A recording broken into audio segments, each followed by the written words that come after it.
Not going to be the greatest reporting. Richard Cheese is my work on the car shirt. Kind of crappy, but give me something to work with. Probably be time lapse too.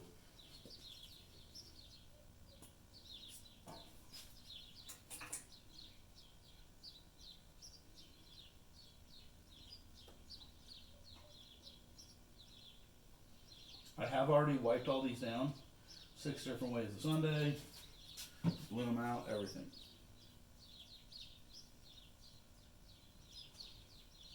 I'm going a little liberty on these.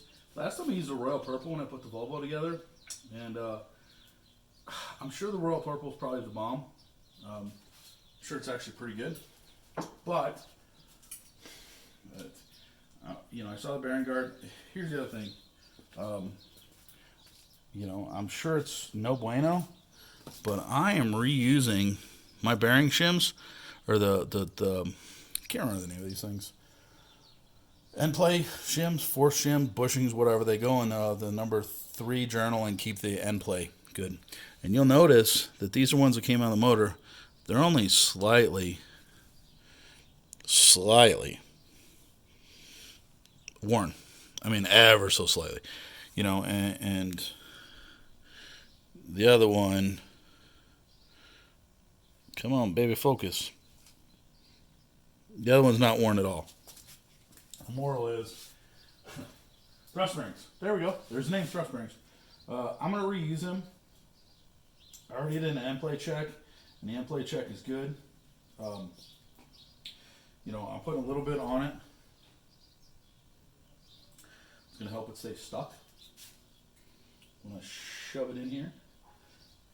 Stuff's a little gooey, and helps with it.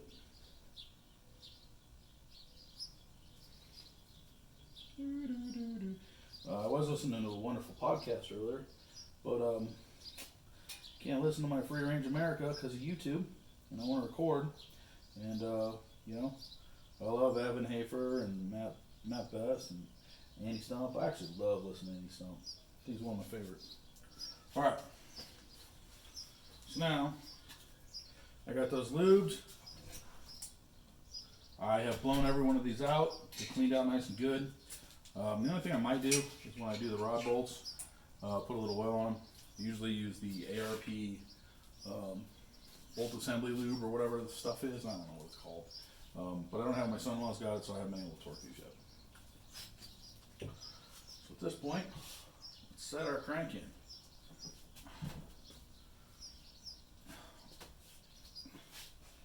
He's super soft.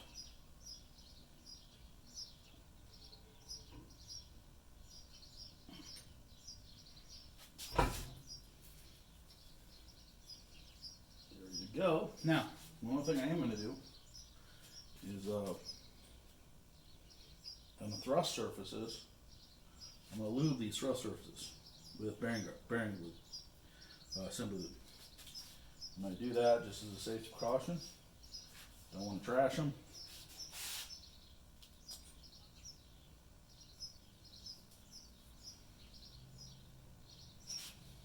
I want it to work right. All right. Since I spun these, I got some goo. Okay. As of right now, spin super easy. All right.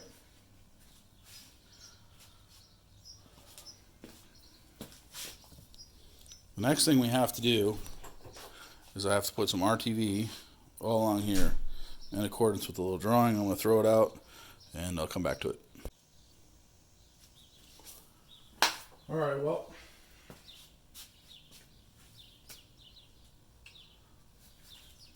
so we're going to be using anaerobic gas maker. Basically, this stuff dries in the absence of oxygen. I used it on my bed plate for the Volvo. I believe the Dodge also calls for some, what do they call this stuff? Mopar Gen 2 silicone rubber adhesive. By the way, I got these off of the service manual. I downloaded them offline. I couldn't tell you where I grabbed them. I grabbed them. It's a full service manual for a 2002 Dodge. One of mine did a little reading. Everybody said use the same stuff. Normally I use the red Loctite 515. I used that last time. I'm going to try this stuff because it was local. And I didn't think enough in advance, and I didn't think that I was going to be able to start being able to get through this process as fast as I could. I have to make this drawing, and I have to lay it out just as it is on here. And everything I'm working is front to my right, always.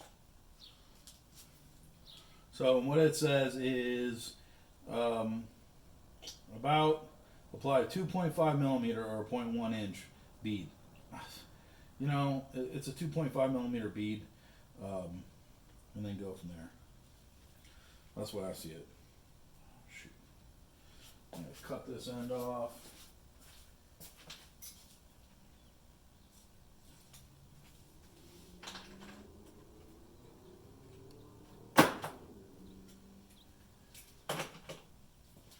In case you didn't know, they have a little cap. Take a razor blade, cut it off. I cut mine at an angle so I can use it.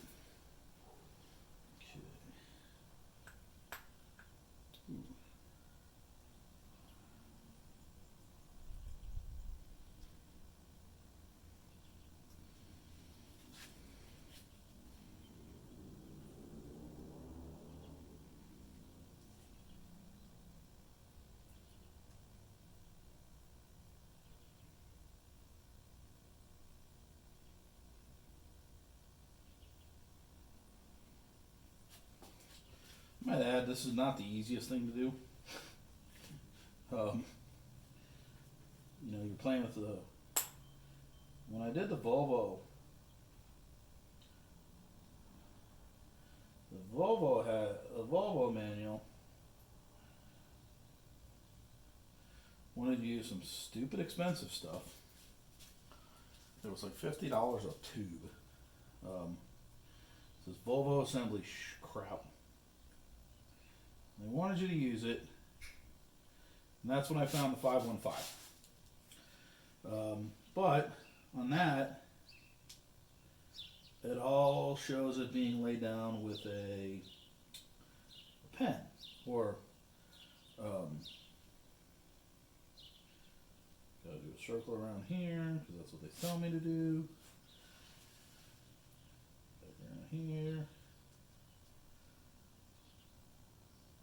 Another circle. You know, if you're me, I'm sick of getting stuff. I'm so sick of stuff just leaking on me, and you know, I just figured I'd start doing the crap right. I talk to my son-in-law about this all the time. You know, if you got the money to do it, you can do it. Try to do it right. And if you don't have the money, okay, I understand that. But, you know, you're putting an engine together. This stuff was $15. It wasn't cheap. Don't get me wrong, it wasn't cheap. But, you know, I don't want to mess the world up, man. I just don't want to screw everything up. I want everything to work out good. I want it to be right. And spend the time to do it. At least if I do it this way, I can look back at myself and go, oh, Damon, look at what you screwed up. So this is how I laid the gasket, the anaerobic. Now we're going to get the bed plate.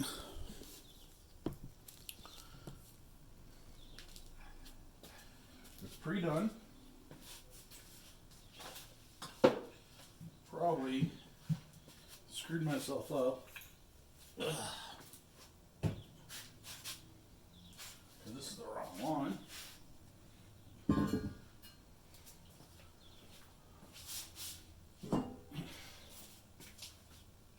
This is the correct bed plate. Oh, way to go, David.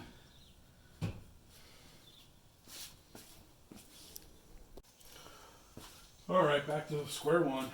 You know, I got myself sidetracked a little bit. My own fault. So, all I'm going to do is just snug up in the middle. Just going to get these in. I'm not putting any torque on them. Just snugging them down.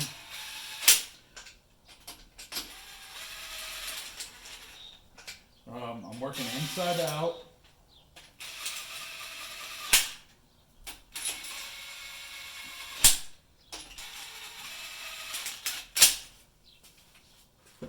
Okay, there's 3 different sizes. There's some long ones, some short ones. Here,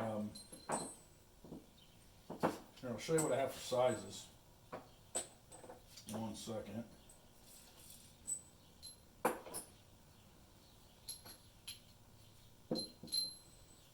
size. That size. Also that size.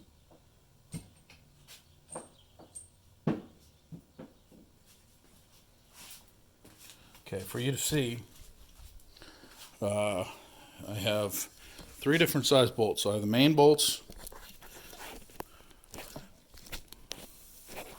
which go for the main caps, which I believe is a 15 millimeter.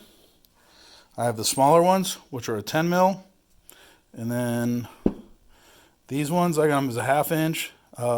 I believe the metrics probably a little different, but the 1/2 inch fits ever so snugly on the 6-sided, so I'm going to use a 1/2 inch. I know these are 10 millimeter. I don't know what these are, but and then what happens is you have the little ones here, and you have big ones here, and then you have the really big ones there. So let's get you reset down, and hopefully you don't fall over, and everything works out the way that it should. If the camera angle's horrible, it's my fault. All right. So now I have this little drawing here, which you guys have all maybe seen with some of the other ones. And you have the insides, the outsides, and then the A's. And then some other mix match there.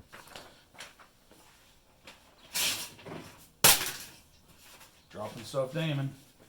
Directions, tighten bolts A through L. So what happens is I've seen another guy color code them, but A through L is the outside perimeter ones. I'm going to do those to 40 foot-pounds, 1 to 10.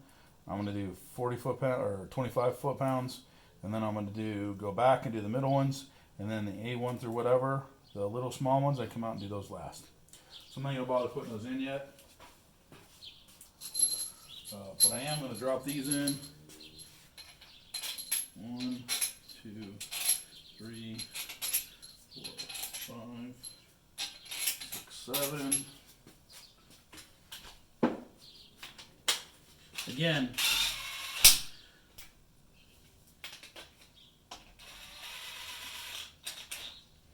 just to get them run down.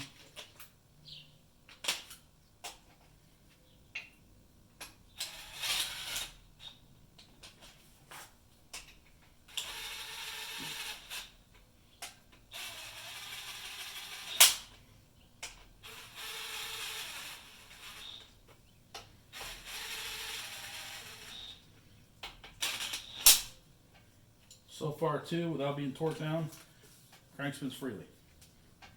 No binding, it's nice and snug. Okay. Let's throw these in too where they go. 1.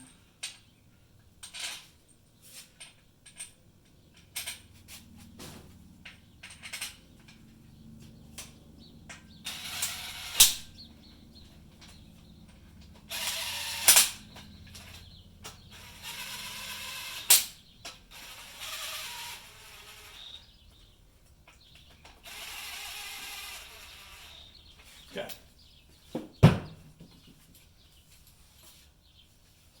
A through L, which are all the outside perimeter ones, are going to be set to 40 inch-pounds. 40 foot-pounds, I'm sorry. So, which is right there. I haven't spent stupid money. Just making it just Harbor Freight torque wrench.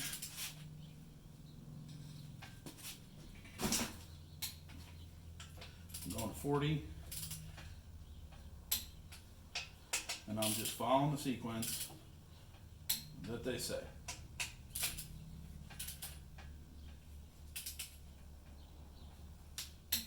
Notice I'm coming out from the end. I do battery installations at work too, and I was taught from the very end, grab from the very end and go that route. I'm not using the crazy $300 torque wrench, and I really believe torque is torque. And if you're doing this every day, man, I get it. You know, spend the money on torque wrench, and I really wish I had the money for a Snap-on torque wrench, but I don't. I mean, I do, but I don't. You know, this is only the third engine I've had to rebuild. UFGH. Where am I? Oh, there we go.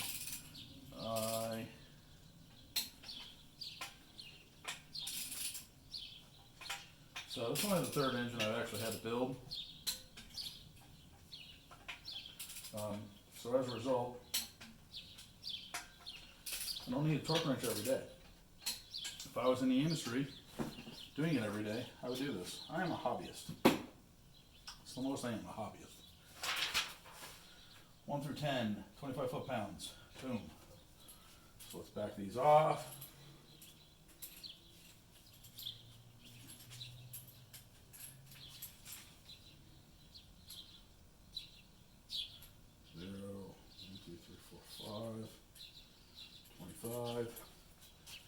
Now it's going to be 1 through 10. It's the bigger bolt. Back to my drawing. And we're going, again, that's working inside out. Part of the reason what it does is you figure something clamping. You want to clamp like this, clamp it evenly. Because if you clamp the outsides, you're always going to have a bow and trying to force it. You're trying to clamp the middle, and it spreads it out. It's kind of, you clamp the middle, and then it spreads out. But if you clamp the outsides, then you're trying to clamp the middle with the bow. If you think about that, on most times when you're putting stuff together, you don't even need a torque sequence. You work inside out almost always.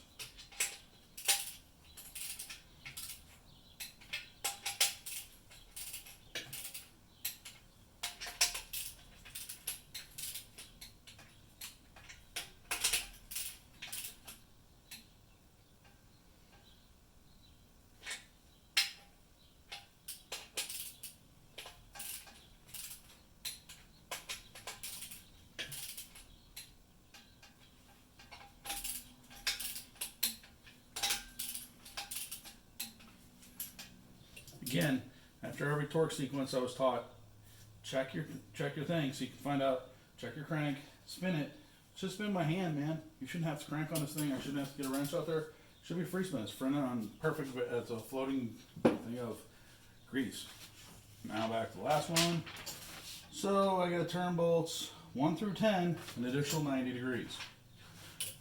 So here's where the badass torque wrench would work.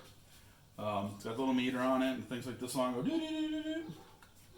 Hey man, I'm gonna tell you right now that it doesn't need to be, and I think Brian 916 did a reading. If I remember right, I saw 86 or 87, and we're gonna see how close that is, because I am gonna do a 90 degree, and I can tell you right now, it's not going to be a perfect 90 degree, but it's an American car, so, you know, maybe Dieter, who came up with it, maybe his great idea, the 90 degree torque yields. So all I'm doing is trying to give myself a rough 90 degrees. You know, I can come over here, let's say I do 91 or 92 degrees. Is my engine going to blow up because of that? I don't feel so. Is your engine not going to blow because you hit 2087 instead of 86 torque? No, I mean, this isn't calibrated. How close is this? So all I'm going to do is come over 90 degrees. Ooh. So, his torque was a little high. So let me bump it up and see where it's going to click. I'm right at 90. So it's number 1. Now we're going to do number 2. Same thing, 90 degrees.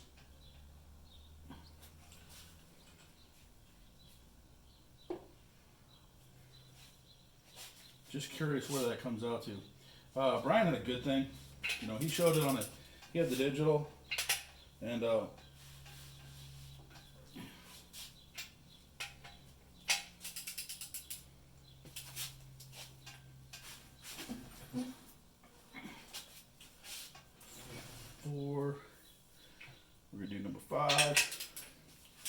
Now, I do my long one. Maybe that's a better solution. It's a little longer. I got some finite teeth, so I can actually do a good clean 90 degree.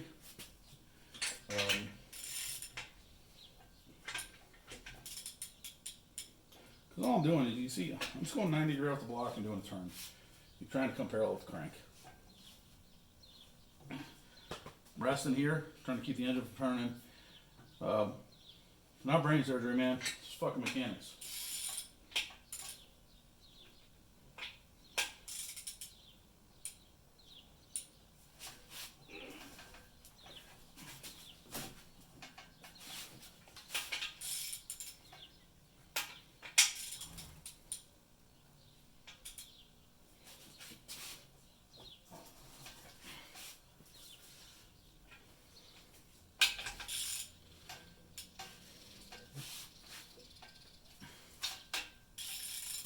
Keep in mind that the more leverage you have, the easier it's going to be. Torque to 90, and crank still spins, no binding. So now that I know that my clearances are good, I'm not super tight, everything works out good. So now they're a free spin. It's not free spin as much as it was, but it's got brand new bearings in it. So now, outside bolts, 20 inch-pounds, or 20 foot-pounds.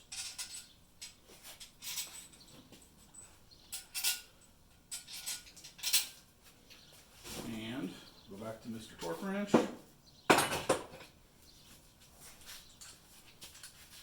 Since I can't see, I'm blind. So, I will say this.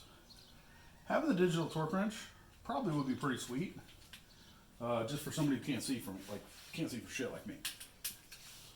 Alright, so coming back, 20 foot-pounds, and we're going to do it in sequence of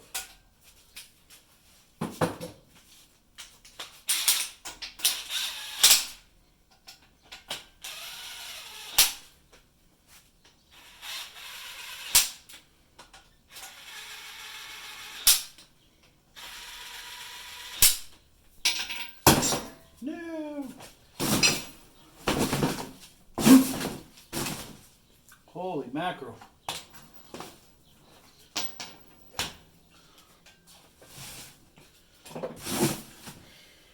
So I have the box under it.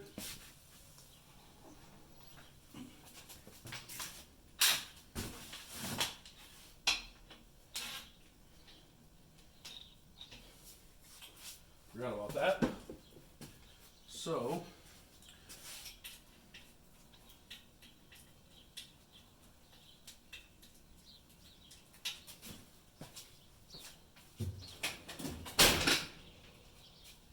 where is my adapter? Well, that's right. David doesn't have half inch or whatever. So guess what? We're gonna guess. We're gonna get pretty close to the last one. Alright, so 20. 20 should be nothing on these little bolts. A1, cross them like normal. 2,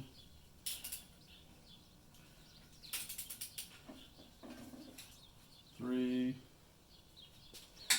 A4, can't do A4, A5,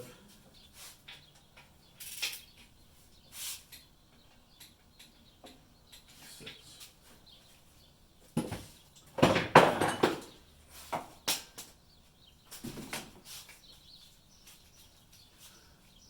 I do have a smaller torque wrench, just in inch-pounds. So I need to do 20 foot-pounds, which to me is 120 inch-pounds. I'm sorry, 12 times 20 is 240 inch-pounds.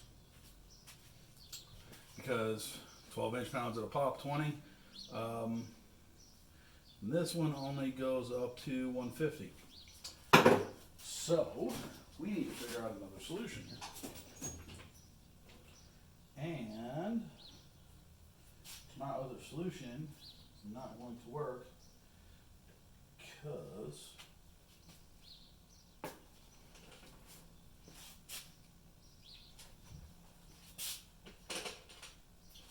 So here's the deal.